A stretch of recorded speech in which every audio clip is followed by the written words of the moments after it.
You're watching The Experience Comic Culture and Sales, streaming live daily to Facebook, YouTube, Twitch, and Twitter.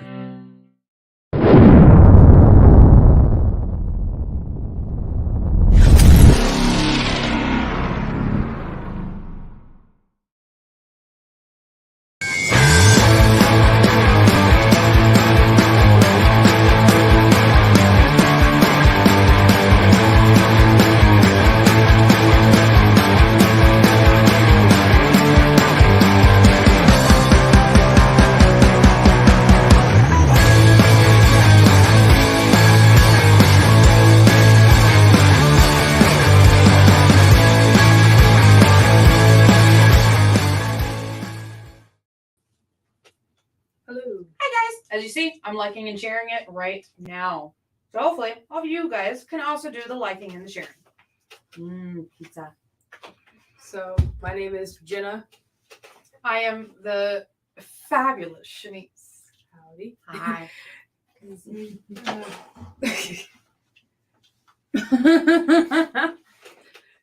So while Jenna is finishing off her pizza, today is Minute To Skim It. You know, we got our new books, all these wonderful books that we're going to read and review. I was super excited to see Scout back. Yeah, and we've got some Scout books. So always good, always happy to see Scout.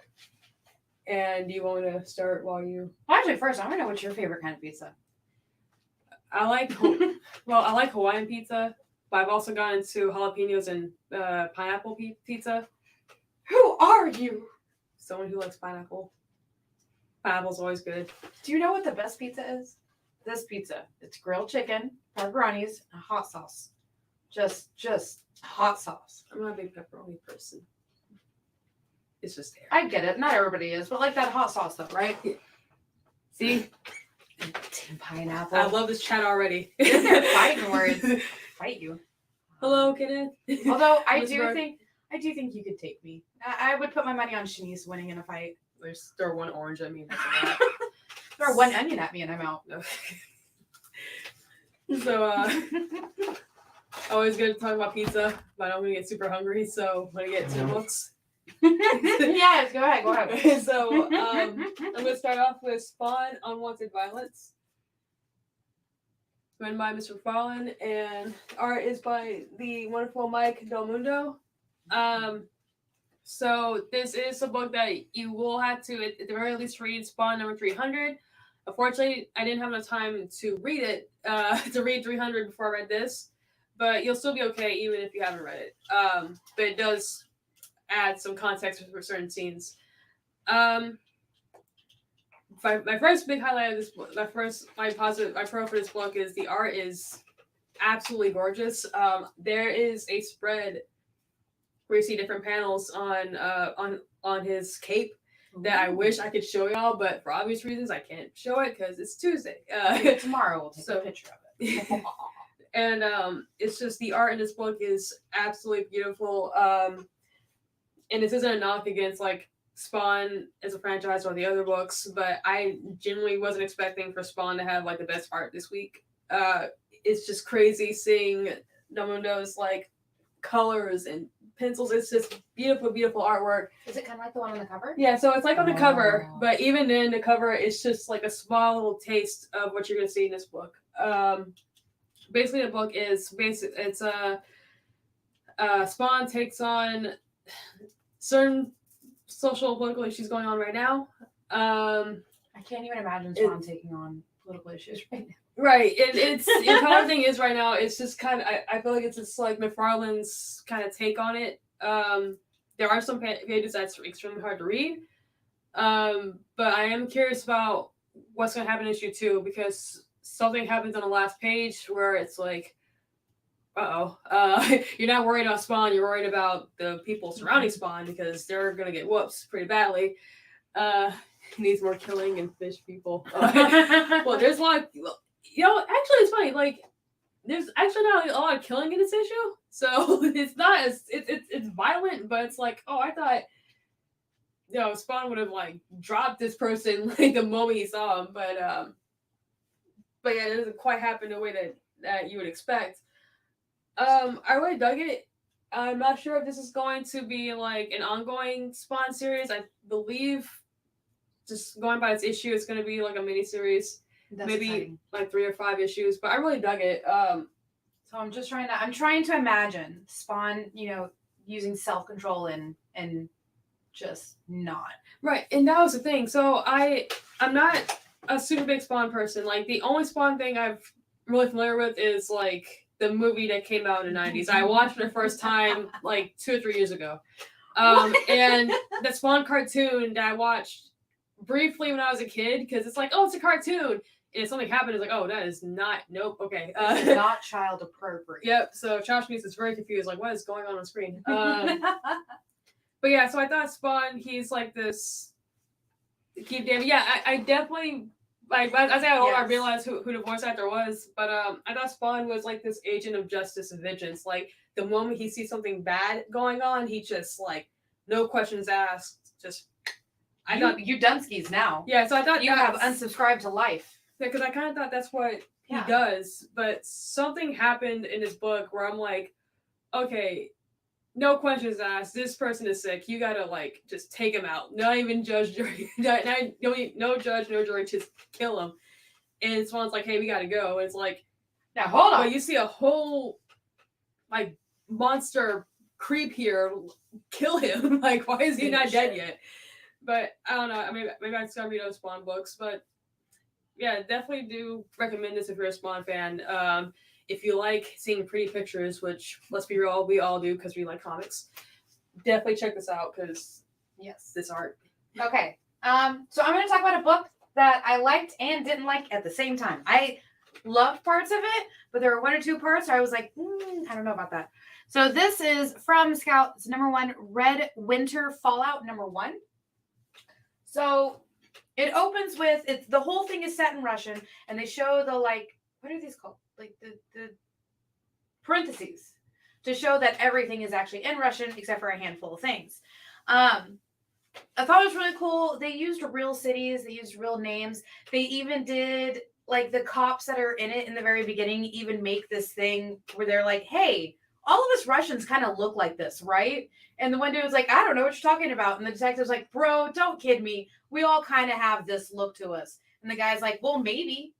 And I'm like, I felt that one. I felt that because we have a look to us. I can admit that.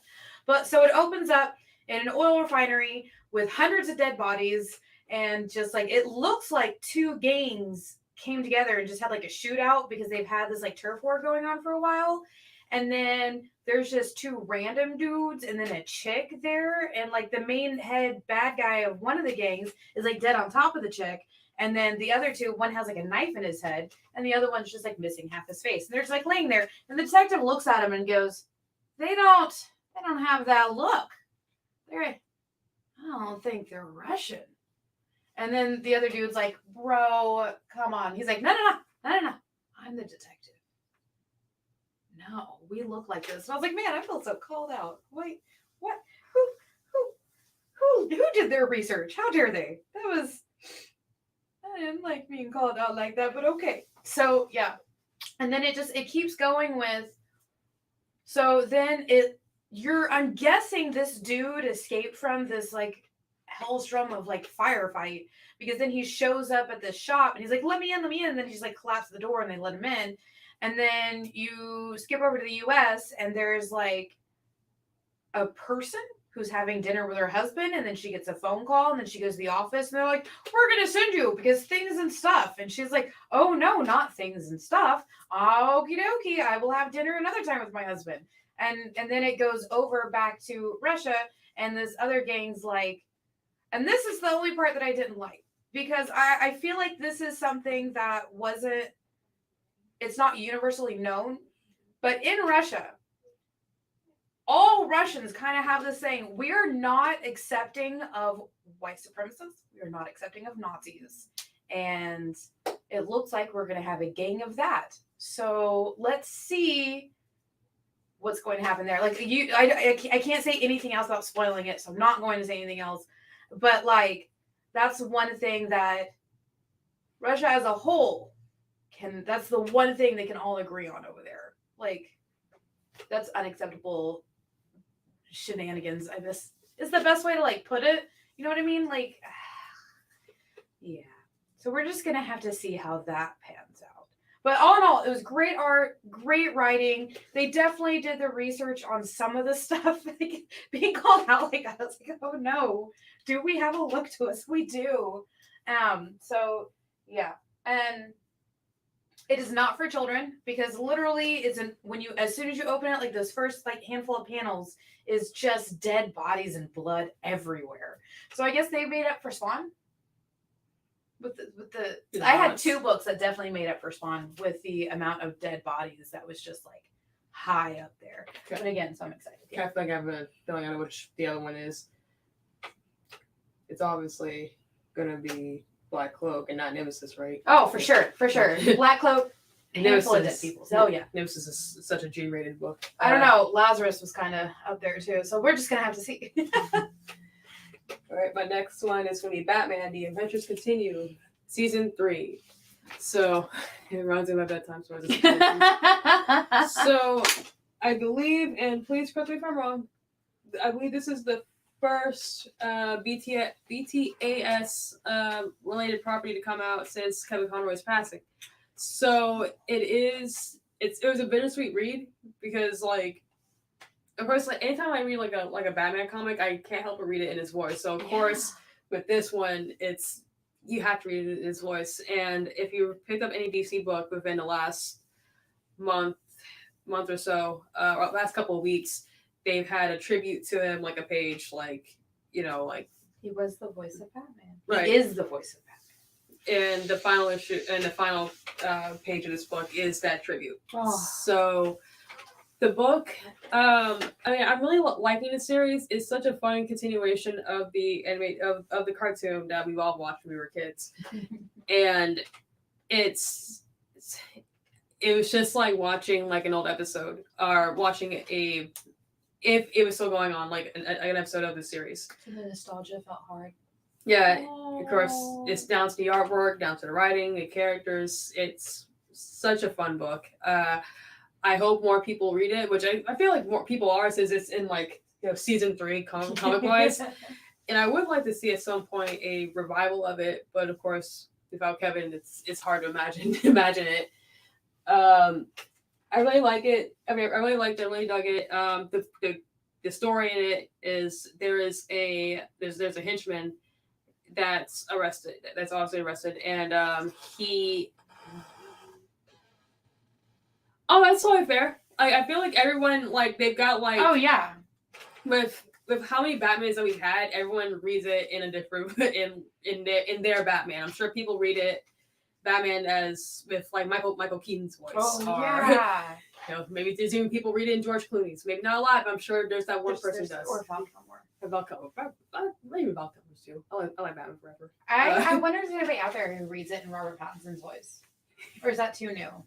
Pattinson's with like Nirvana playing in the background. So I feel like there's someone out there who does it. Mm-hmm. But yeah, there's a henchman. He's in jail. He works for this mob boss, and they're like, "Hey, we can give you a shorter sentence." So the lesson is his sentence. He's got to sing like a canary. And obviously the mob boss is like, no. So he's sending people like to kill him, and Batman keeps saving him. It just makes the henchman mad. It's like, oh, I gotta save my Batman. And Batman's like, I gotta save you because, I'm trying to get these other people, and, I can't let them kill you on my watch, but whatever. But yeah, it's a fun little episode issue, and again, I've been really digging the series, and if you ever get a chance, check out the variants, because the variants, they're essentially the title cards, like on the show before each episode started, like the name of the episode. That's essentially the variant. So it'd be like a little title card with the name of the storyline. I really like it. If you watch the show at any point, which I'm sure every person has, please read this book. And also trying to get a little emotional because, Kevin. Oh, gosh, yes. Very true. All you hear is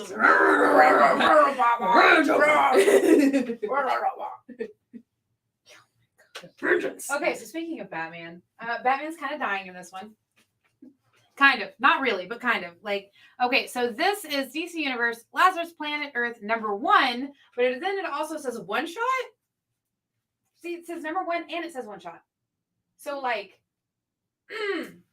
So if you're going to try and follow along in this series, it says it in the book. There's a lineup where it's all a bunch of one-shots. So all of them will say #1, but they're not. They're continuation of this series because this felt like a #2. And I'm super glad I had read the last one, so I knew kind of what was going on. So, okay. The whole planet is shutting down because, I hope I say his name right, King Rise Bull. Yeah. Yep. He's apparently an ancient god that accidentally got released. Well, not accidentally, but kind of whatever. Because they used Black Alice. Her mom and dad used her to take all the magic out of the world and put it into Dr. Fate's helmet and to try and destroy the tower. I forgot what the tower is called. Oh my goodness. But the tower where all the magic is, really Zatanna and all of them like live, right? Okay. So now he's released and has unleashed all kinds of crazy, absolute insanity. So there's this green storm that's wrapped around the entire planet. And this is after the Justice League is disbanded. So everybody's been kind of like on their own. Well, Supergirl's up in the tower and is like, hey, everybody, stop this lone stuff. Get on it now. Okay, we got tornadoes, we got tsunamis, we got typhoons, we've got, the planet is no. And because it's a magic, rain and storm and lightning and it's messing up technology. So any of Earth's technology is just like, maybe we'll work today. Maybe. And then the same with people who have magic abilities. They're just like, I might have a little magic. Maybe. Here. Oh, look, I made a shiny. Okay, I'm out of magic now. Oh, wait, no, I got magic. It's kind of like one of those ones where it's like, remember back in the days with like Nokia and Razor phones, how you have signal maybe? Sure. It was like that with magic and technology. So everybody is kind of like, so Supergirl and Power Girl, they're having this issue where they're like, yeah, so the sun is like draining us. So we're just going to stay here in the, oh, this sounds like, oh my gosh. Still trying to explain that. I'm still trying to explain that. Anyways, and it's just absolute insanity. Batman is basically, he's so injured, he's on the verge of death, and everybody's looking at him like, what do we do? What do we do? And the only thing he can croak out is, listen to my son. Just like that is how it looked. Like it was like fading out. I was like, oh no, bats! Oh no.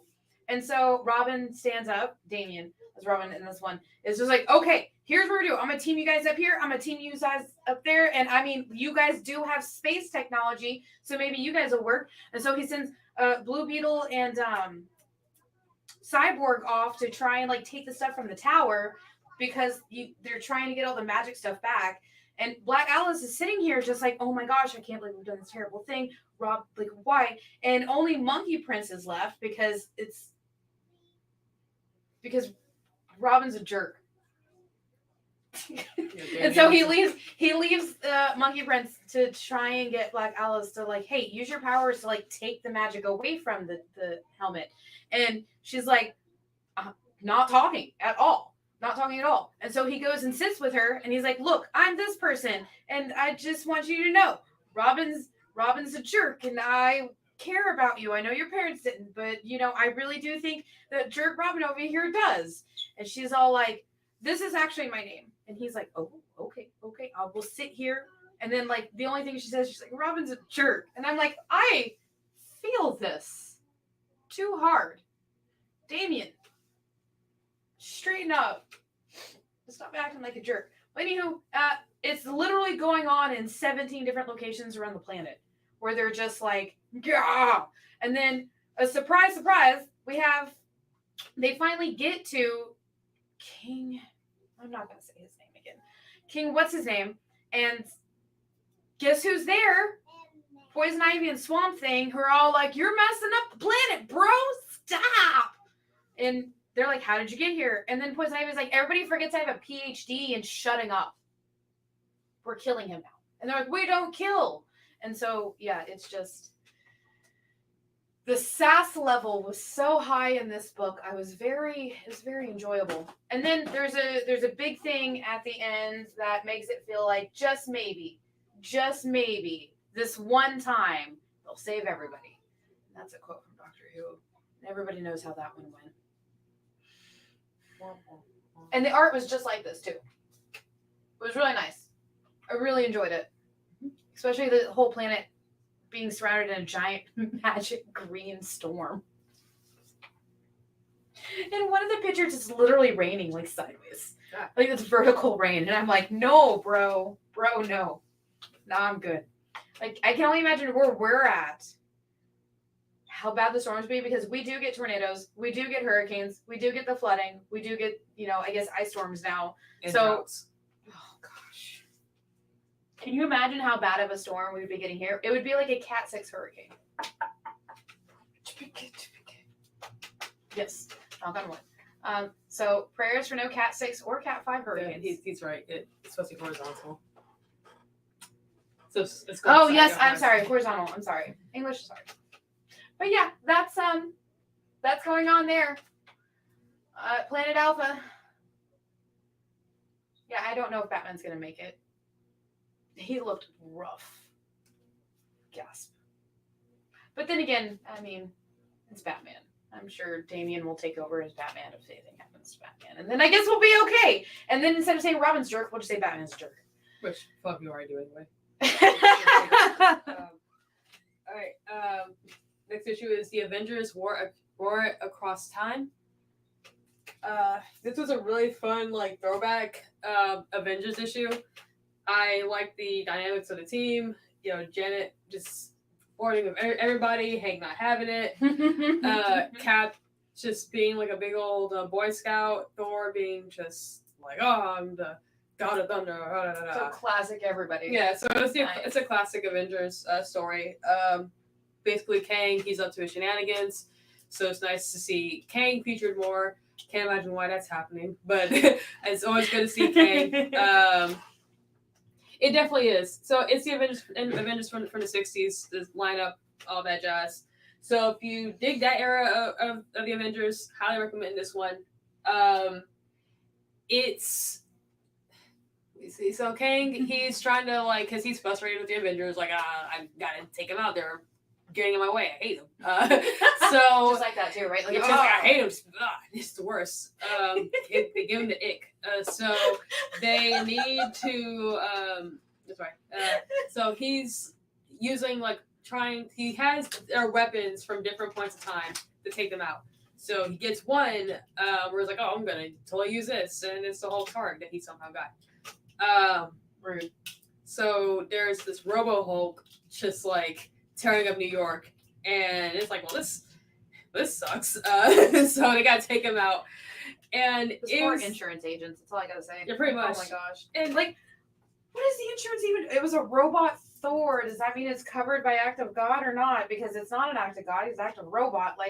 That's insurance paperwork, man. I mean, you talk about how bad insurance policies are in our world. I can't imagine what it is in Marvel and DC. It's help, Hulk, destroyed my car. It's well, we actually got rid of that from our previous plan. It now only covers Abomination. God dang it. What's the point? Just what's the point? Yeah, it sucks. So it's a fun throwback to the 60s Avengers. So if you're missing that era, totally do read this book. It's just a lot of fun. You just have the biggest, goofiest grin on your face as you're reading it, because it's a fun dynamic, and that's something I kind of do miss from certain team books nowadays, where you don't get that banter, or you don't get the vibe that they even like each other. You don't get camp anymore. Yeah, and I do miss that. And I'm not saying every team book is like that now, but there are certain ones now. It's it doesn't feel like a team, which sucks. But this was a lot of fun. I keep saying fun in this review. It's fun. Fun. I'm glad you got all the fun books, because I did not. Except for this one. So this is Maeve, number 1 from Rising Warrior. Thank you. Number 1 from Red 5. I'm super glad that I'm getting to see more stuff from them again. It felt like they took a little bit of break, and I'm glad they're back. So with Maeve, it was so much was going on. Okay, so this is set in kind of like a medieval, sort of like Viking times, like in the forest. There's one kid that they're like, okay, this is going to be, this is your first hunt. This is how you're going to become like a warrior with us. This is also her first big hunt.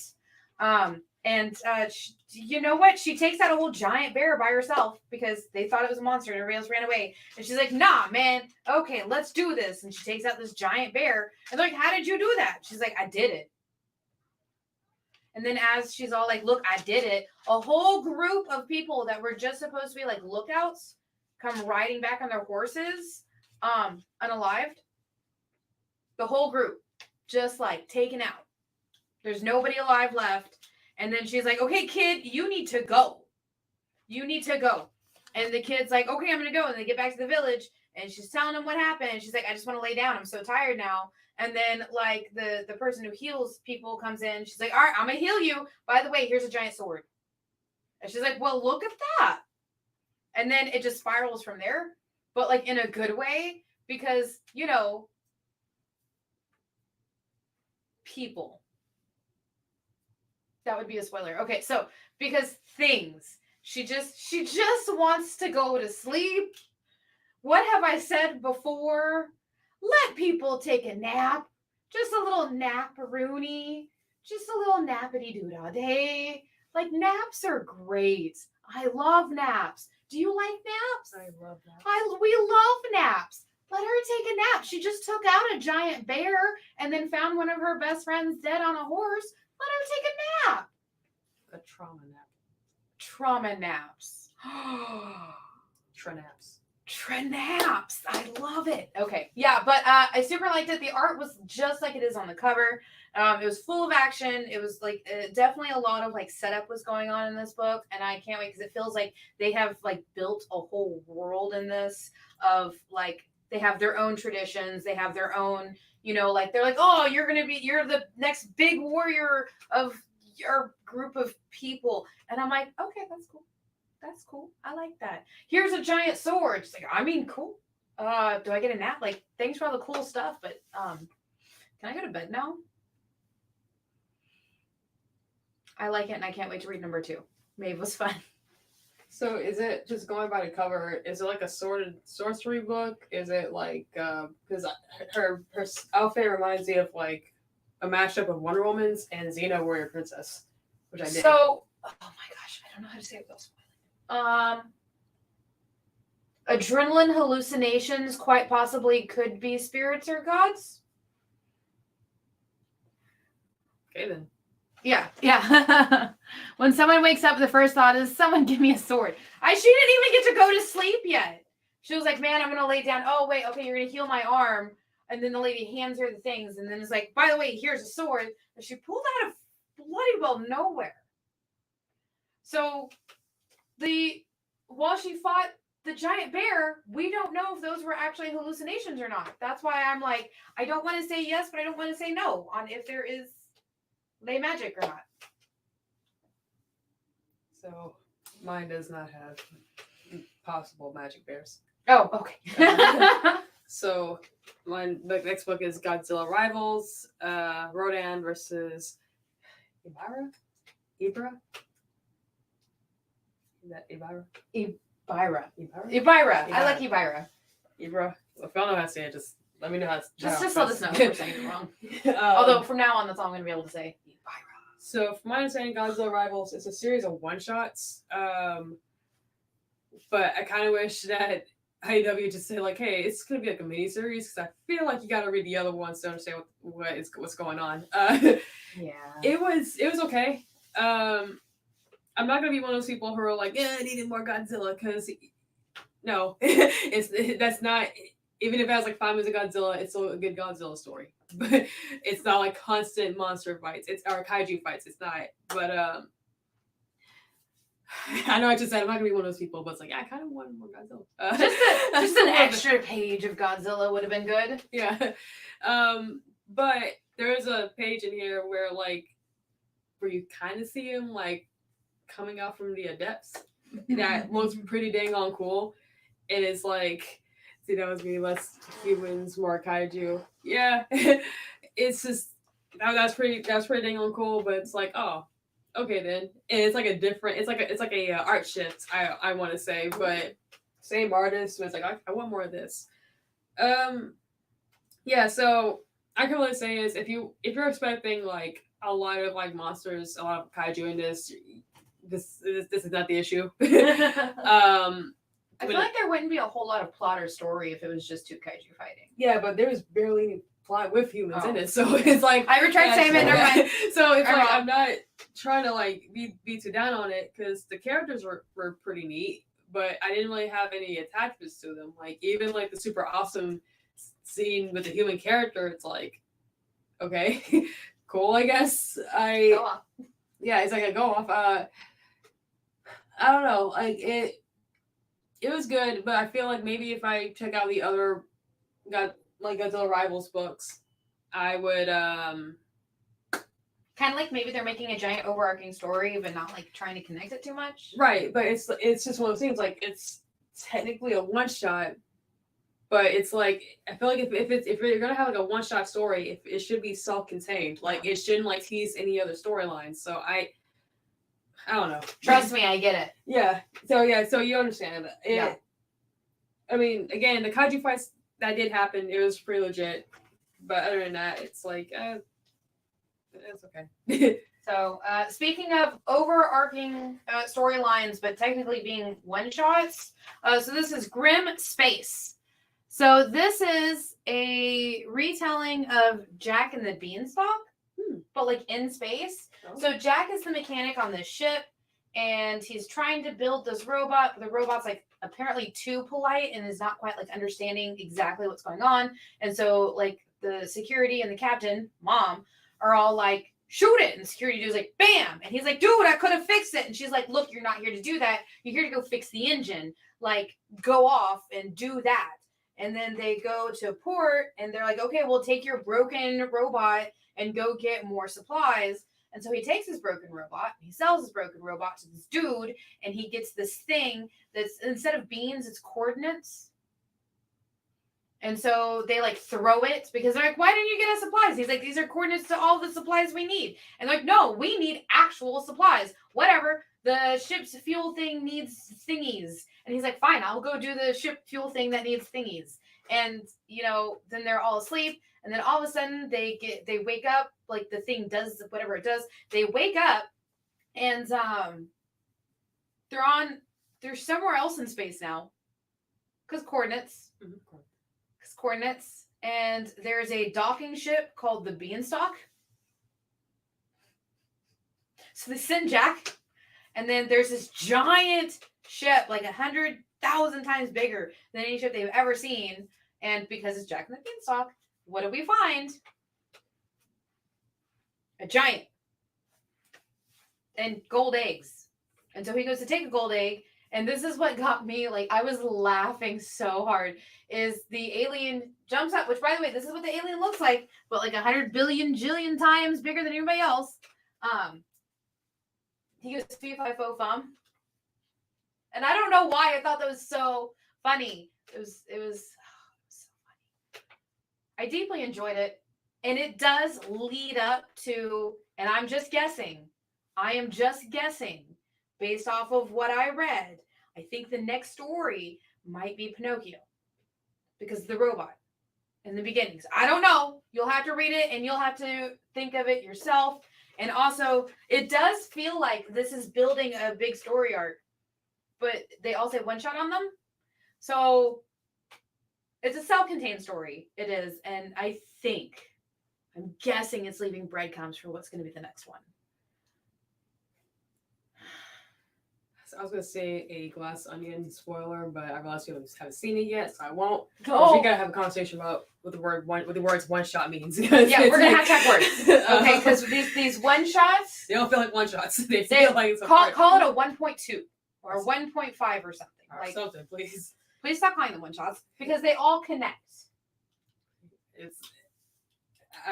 I'm beginning to despise that word, one shot. Because when I pick up a one shot, I'm like, cool, this is all in one book. I am missing stuff, and there's going to be more. And I feel like if I was like on that ship and I found out someone on my crew was like, hey, so I know we need supplies like food and fuel and whatnot, but look at these coordinates. I think it was a shiny gold box. Yes. It's like it's got coordinates. I would be like, get out. Yeah, just get out the crew. You're gone. Like Goodbye. I feel like that goes even further than like what happens in like Jack and Beanstalk too, because it's like I won't say murder. Murder's too strong. I would like, put them in the vacuum of space. just like ship them out like zoop. Yeah. Bye. Hit the button. Like I didn't do anything. I hit a button. You know me and buttons. I gotta hit the button. Great. And then we'd still have the coordinates. But then they wouldn't have anybody to sacrifice by sending them up to the Beanstalk. It's a fair point. Yeah. But this was. I feel like they're going to be self-contained stories with cookie crumbs to the next story. Maybe that's why they're calling them one-shots on this occasion. Because like after saying what the story's about, the title makes so much more sense. It's like Grimm Space. Oh, okay, yeah. Grimm yes. Fairy Tales. Yeah. But slap. I don't know. I feel like if people were to see like 1 out of 4, 1 out of 5 or something, because I've spoken to like customers about this, where like they're more willing to buy miniseries nowadays because there is a definite ending. It's like, okay, it's 5-issue series. Yeah, sure, I can add that to my pull box. Yeah. Or instead of like just multiple. I don't know. I guess everyone's cup of tea is different when it comes to comics. I feel like a lot of people are so like they see something that's like this is number 1127, and they're just like, oh my. It scares people. Yeah. And then they see number 1, they're like, oh cool, let's get that. But then they have the ones where it's like number 1 and it's a one shot, and it just feels. Why not just write one shot, or why not just write number 1? I don't know. Pick one. Don't put both. That's all. That's like how yours. This one says one shot, right? This one says number 1 and it says one shot. This is a different one. One shot. Like pick one. And I know I was just we were just currently talking about this, but this is also a one shot, but it feels like a one shot. Okay. But it says number 1. Right. And so it's Lost Souls Haywire, which I was gonna ask you if you've actually, never mind. Because I just said this was a one shot. No. I want to know. Ask me your question. So, do you know if that's a series that Scout already, like Lost Souls, or if is it just like I have no idea. But I know nothing. Yeah, I mean, Jon Snow. This was a fun, I guess, hard sci-fi comic. That felt like it could be a Twilight Zone episode or a Black Mirror episode. So that was a lot of fun. So there's this gentleman. It's his last day. So the next day is going to be his last day of work. So he goes partying with his friends.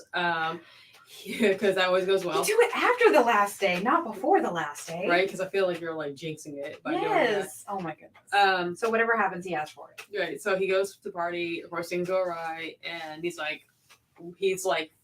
50-something minutes late for his shift. So he's like, crap, it's my last day. They're gonna ask me to do another day to make up for that, and I don't want to do that. So he's like rushing to work, and he's already an hour late. Well, I'll just call it. I ain't going in. I'm done. Yeah, I'm done. My last shift was yesterday. I partied. So his job is essentially he has to retrain / test question robots so that they can actually function and do their jobs. Okay. Now, as you're reading this, you're like, something's not quite right about this. Like, what's going on here? Something bad's gonna happen, because this issue literally starts off with like a genocide. Oh my gosh. And it's like, oh well, this is weird. And then it goes to like, I woke up late to work and I gotta go to work and I'm gonna get in trouble. So it's like, oh, that's a weird transition. Like wait a minute. Right. So it's just like, wait, what? But yeah, anyways, it's the issue. It takes place. Like the majority of the issue takes place like in one room, and it's a conversation between the main character and the reader, Oh, and the okay. main character and another character. I thought you were gonna tell me the genocide was all in one room too. So it's like, oh no! Oh my god. That'd be a lot of people in that room. It'd be a one-room genocide. Like, not advocating for genocide. Like, oh, that's impressive, scary. Please don't kill Jenna. Yeah, don't. Yeah. So We have a strong stance against genocide. Please and thank you. genocide and literal genocide. So it was an interesting book. Like the reveal or whatever you kind of see coming, but that's not like necessarily a bad thing. Yeah, you're just here for the ride. And you're just like, oh man, that sucks for that dude. But lesson learned for your last day of work, don't be late. Yeah, just Wait till after your last shift. Don't do it before your last shift. and then you can party. And then you can party. Or was it his last shift? Did they say why it was his last shift? Oh, he was just done with his job. Oh, He's just okay. like, I just want to do something new. And I will say, there's a character design in here that is so legit. Like, it's really cool. It's like this really just futuristic Western vibe to Oh my it. gosh. It's great. Oh, I have 2 more books on it. Yep. Okay. I kind of want to save Nemesis because that's a lot. Yeah, I've want to know. Okay. Okay. Black Cloak was probably my pick of the week. I loved this story so much. So this is from Image. It's Black Cloak #1. So the art is kind of like a little not like blocky, but you can tell it's really dialed down with the colors and stuff like that. And I think the reason they did it was because they're trying to offset like the storyline. So it opens up with a mermaid is dead mermaid on the beach. How dare she? And they also give you a little backstory. So about 100 years ago, the whole there was a war in like an world-ending war that just like it finished, it's completed, and now there's only one city left, and like no humans. It's all like fairy tale creatures. You got like mermaids, centaurs, fairies, you know, the fae, like elves, goblins, everything, and they're living in a kind of peace. But then, like the thing that they're telling you about in the beginning, in the like as they're trying to set this up for you, is that the only time people get along is when there's a war. The rest of the time, there's just murderers, and you're just like, oh, okay, that's kind of well, Sure. that is a statement and a half right there. And so the Black Cloaks, and they don't explain it too much, but I believe just based off how they did it, was that's who the cops and the detectives are. They wear black cloaks. And this one, she gets called into this scene, and it's a dude, like I think he was a fairy, and he's laid across the bed, dead, you know, stabbed, with a little bit of, you know, stuff, and he's got his tattoo all down here. And they're like, we have no idea who he is. Don't only royals get tattoos? I don't know. I don't recognize who he is. Like, and then she walks in and she's like, oh yeah, it's Prince blah, blah, blah, the heir to the throne. And you're just like, what? Cool. And they're like, how did you know that? She's like, oh yeah, we grew up together. And you're just like, what? She's like, oh yeah, we were betrothed. What? Like, whoa there. Like, you're giving me a lot of like, hold on a minute. And then she shows her tattoo that matches his tattoo. You're just like, well then. And then she's also talking about, oh, it had to be this dagger because only those type of daggers leave gold dust and can take us out. And like, we didn't know you guys couldn't be killed unless it was a specific dagger. And like everybody else in the room was like, yeah, I didn't know that. I didn't know that. Did you know that? We didn't know that. I'm so glad you shared this information with us. I'm like, well, where can you get that? And she's like, oh, anywhere. What? And then they get a call of 2 more dead bodies. So they go down there, and then she's like, she pats the dead body's face, and she's like, don't worry, I'll find out who killed you. I missed you. Bye. What? That was insanity, but thank you. Okay, that was a lot to come my way. And then, what does it say? Who tattoos fairies? Who tattoos fairies? Other fairies? The tattoo centaur down the street, I think. Like, they built an entire universe in this. Like, it was very well done the way they wrote it. And like, So they go down to see these two like mermaids that are dead, and the other mermaids are like they have to wear headphones over their heads because they're like the type like they have their own lagoon. If you walk in there, they like to eat you. In fact, that's one of the things that's said is if you want to get rid of a dead body, you drop it off in the lagoon because they'll eat them. They'll eat anything unless it's poison. So obviously, this dead body here like poisoned, and this dead body over here was also poisoned. But they also took a bite out of each other. Like I think, did I show it to you or did I show it to Eddie? So they open the mermaid's mouth and it opens up fully, like. So the predator, like I was like, No.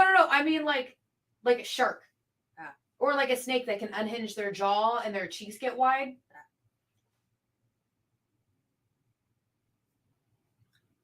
Yeah. Oh yeah. And so now they have to look for two murderers that were trying to kill this one mermaid because they think the other body took a bite out of her and she took a bite out of it. So they were like having a squirrel or a fight. But they were both poisoned also. So, and then she has to go home, which she hasn't been in 20 years, to ask questions about her ex-fiance. Yeah, that's exactly what it was like. It was like, oh. And they still call her a traitor, but her mother is still like, why haven't you been home? She's like, you exiled me. She's like, oh yeah. It's like, oh, why is there a brick being thrown at your head? Because you exiled me as a traitor. And she's like, if you would have just stayed here, you two would have been married. And it's like, parental guilt. That's a true villain in the story. Yeah, and she's like, I promise I won't leave no stone unturned until I find the killer. And she's like, oh, that's the first thing I believe out of your mouth. And you're just like, what? And then other things happened and they're trying to find other things. But like, it was so good. It was so good. Please get it. Don't miss out on this. I deeply enjoyed it. And it was a really cool combination of magic and science put together. Of like, so the detectives, they have these gloves that they put on, but they're like, they look like they light up and it doesn't leave any fingerprints. And also once they touch something, it brings up like a full scan of it and you can see it. But then there's also like one person, he like pops out his wings to start like chasing after like somebody down the street. And he's like, man, I'm gonna arrest you. He's like, what are you gonna arrest me for? Making me fly down the street? And you're just like, oh, the sass. I'm here for it.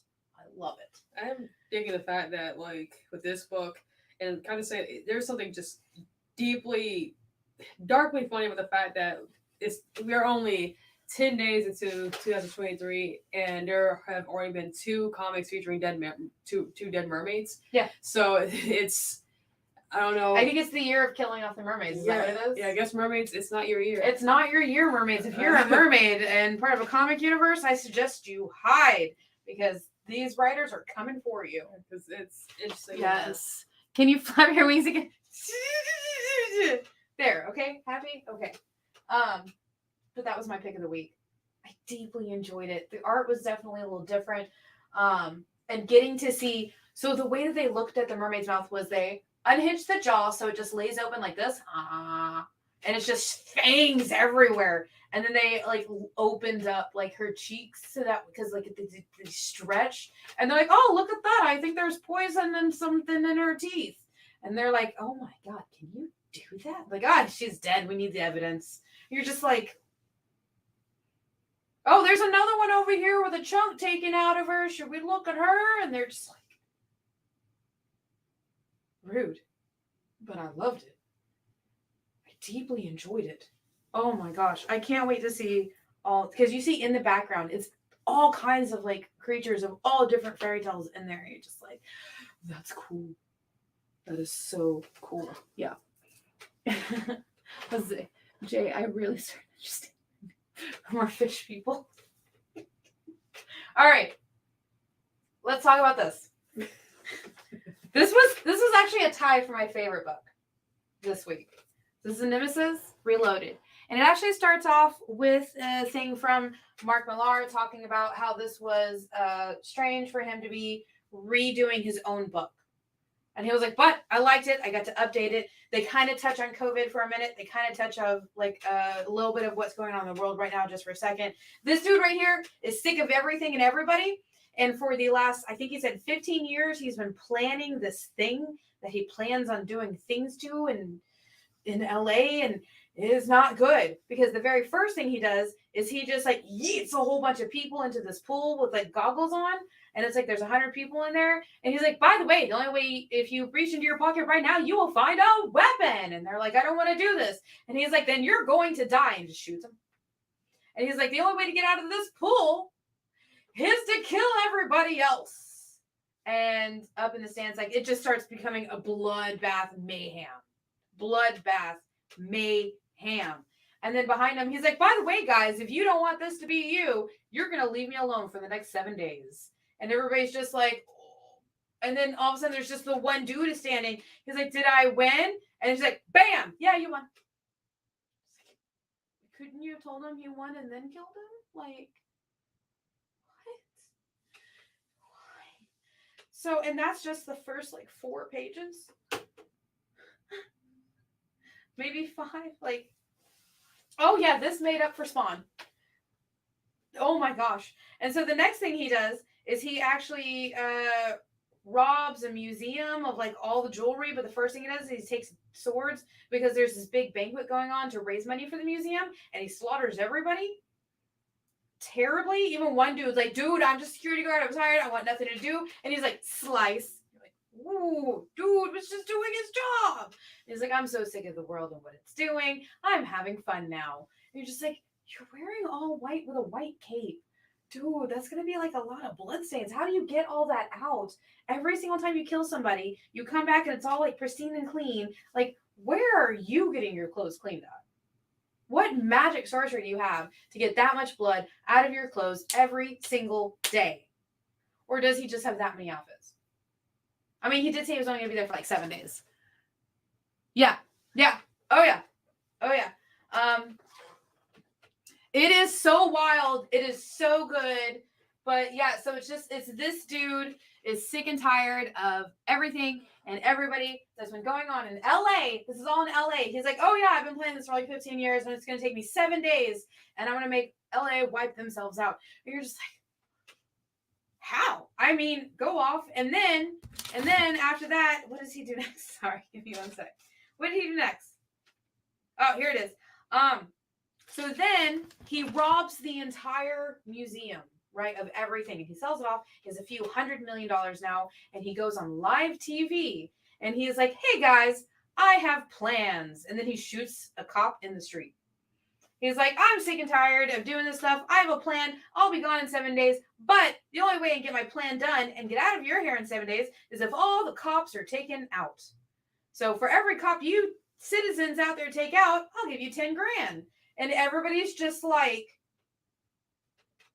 we just watched this live on TV. It's just, yeah, that's the first half of the book. It just, it's so good. It's so good. Like I said, these two tied for, like, but this one ended up just getting me a little bit better because of, like, some of the art. Like, oh my gosh, I'm so excited. I'm adding this to my pull list as soon as the show is over because I need it all. I need it all. It was so good. So is this because you mentioned that Millar has something at the beginning saying that he wants to redo it. So yeah, it's not a straight up sequel. It's a retelling of the original storyline. It's a retelling with kind of an update to the original story. Ah, okay. If that's the case, I wonder if it's going to end the same way. I don't know. Yeah. I don't know because I can't. I've read it. I read the original one before, a long time ago, and I kind of remember the ending. But I feel like what they're going to do is we're going to get that same ending, but we're going to take a different way to get there. So it's so good. It's so good. Don't forget to heart share. Yes, don't forget to hit that thumbs up and share us and like us and hit the little bell so that way you can see every time that we're here. Because we are here every Tuesday from 6 to 7 Central. Mm-hmm. We're Central, right? Yeah, Central. And then we have shows Monday, Tuesdays, and Thursdays on the Experience. We have shows Mondays, Tuesdays, Thursdays, and Saturdays over on the CBS. So we're always here. We don't leave. I live here. It's not a joke. We actually do have a shower in the warehouse. But that's okay. We're here because we want to be here.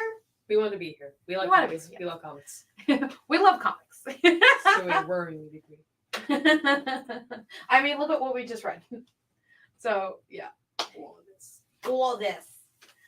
And this was also a really big week for trades to be coming out as well. Like I literally have like 2 big stacks next to me to show here in a little while. I'm super excited about. Where is it? We got some new books, and we also got a buttload of restock. Yes, I'm super excited. I didn't get a chance to get this last time, so I'm gonna be able to get it this time. Superman Smashes the Klan. The trade came out. If you ever get a chance, read the actual story behind that because it's crazy. Back in. Yeah, Which is the 20th year anniversary, I believe. I think Or so. It's I think so. Let me. no, I mean for Batman Hush. Yes, I think this is also. This was also an anniversary one too. A year? No. Oh my goodness, I can't remember. It's kind of crazy to think about that book came There's out. no way this came out 20 years ago. No. Yeah, because they're having another version come out later this year. This is one of the best Batman storylines out there. I can't believe it. That is crazy. 20 years. But Superman Smashes the Klan is crazy. Like It's this so is good. So this is a like a fictional like story, but there it is based off of an event that happened where they had like the radio show with Superman. In 1946 is what they did. When they did the oh my gosh. In 1946 was this original storyline that they did that this is based off of. Goodness gracious. Now I feel young and old. Thank you. Soups. All right, guys. Thank you so much for joining us. We will see you next week. Coming up next, I think, is Mint Hunters. Yes, I think that is what next. Yes. Yay! I remembered. All right, guys. I've been Jenna. That's been Shanice. I know our names are always wrong. One of these times I'm going to get it right. Bye. Bye, guys.